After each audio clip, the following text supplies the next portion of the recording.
성도 여러분 안녕하세요. 7월 29일 365일 말씀과 함께 시간입니다.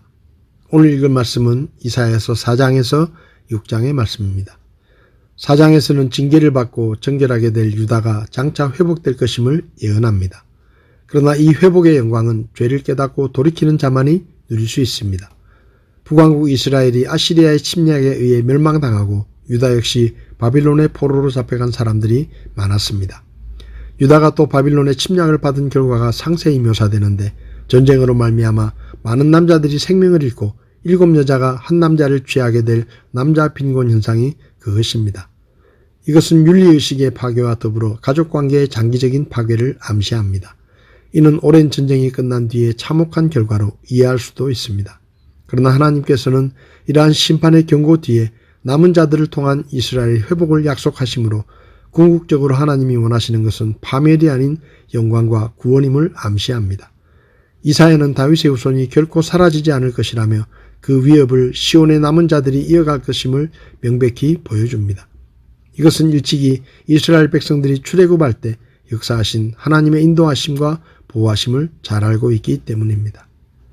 5장은 하나님의 사랑과 기대에도 불구하고 타락하여 죄악의 열매를 맺은 이스라엘의 죄악상을 지적하며 하나님의 징계를 경고합니다.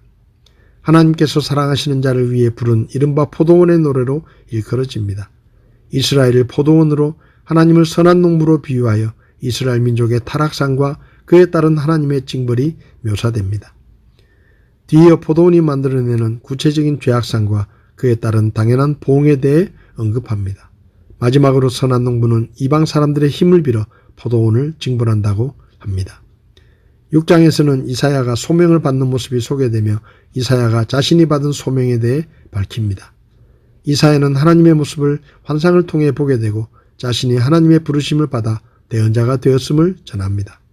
하나님께서 이사야를 부르신 까닭은 이사야로 하여금 암담한 상황 속에서도 흔들리지 않는 믿음을 갖고 하나님의 말씀을 선포하게 하기 위해서입니다. 오늘 제 마음에 와닿은 말씀은 이사야 6장 8절의 말씀입니다. 또한 내가 주의 음성을 들었는데 이르시기를 내가 누구를 보내며 누가 우리를 위하여 갈까 하시더라. 그때 내가 이르되 내가 여기 있나이다. 나를 보내소서 하였더라. 이 말씀은 하나님께서 이사야를 부르시는 내용인데 꽤 잘 알려진 말씀입니다. 이 말씀을 통해 우리는 하나님께서 사람을 통해 일하시기 원하시며 하나님의 일을 맡길 사람을 찾으신다는 것과 하나님의 부르심에 순종하는 사람이 하나님께 쓰임받는다는 것을 알 수 있습니다. 이사야는 우시야 왕이 죽던 해에 하나님의 부르심을 받았는데 우시야 왕은 유대의 10대 왕으로 16살의 어린 나이에 왕이 되어 52년간 유다를 통치했습니다. 집권 초기에 그는 하나님 보시기에 정직히 행하며 하나님의 인정을 받았고 하나님께서 그를 축복하셔서 하나님은 강하시다라는 이름의 뜻에 어울리게 중농정책을 써서 식량 문제를 해결하여 자급자족을 이루고 성을 건축하고 방패와 갑옷과 활 등 신무기를 만들어 국방을 튼튼히 하여 외세의 침략을 막고 주변 나라들로부터 조공을 받을 정도로 유다를 강하게 하셨습니다. 우시야 왕의 통치 때 겉으로 보기에 유다는 아무 문제 없는 것처럼 보였지만 내적으로는 유다는 부패할 대로 부패해 있었습니다. 더구나 우시야 왕은 집권 말년에 교만한 마음을 품고 제사장들에게 분향하게 하신 하나님의 말씀을 무시하고 신하들의 반대에도 불구하고 성전에 들어가 왕의 권력을 앞세워 분향하는 일을 했습니다. 그 일로 인해 그는 결국 나병에 걸리는 징계를 받았고 나병 환자로 죽어 왕의 묘실에 들어가지도 못했습니다.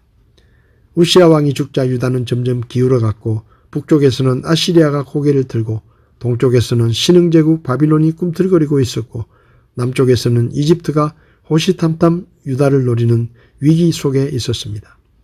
이렇게 어두운 시기에 하나님께서는 유다 백성들에게 하나님의 말씀을 전할 대언자를 찾으시며 내가 누구를 보내며 누가 우리를 위해서 갈까? 라고 탄식하셨는데 이 탄식을 이사야가 들었습니다. 하나님의 말씀을 들은 이사야는 내가 여기 있나이다. 나를 보내소서 라고 응답하며 하나님의 부르심에 순종했습니다. 그리고 하나님께서는 순종하는 이사야를 하나님의 대언자로 쓰셨습니다. 성경을 보면 하나님께서는 항상 순종하는 사람을 쓰셨습니다.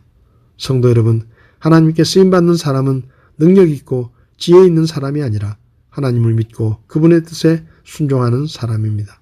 아무리 부족하더라도 순종하면 하나님은 하나님의 일을 할 수 있는 능력과 지혜를 주셔서 그 일을 이루도록 쓰십니다.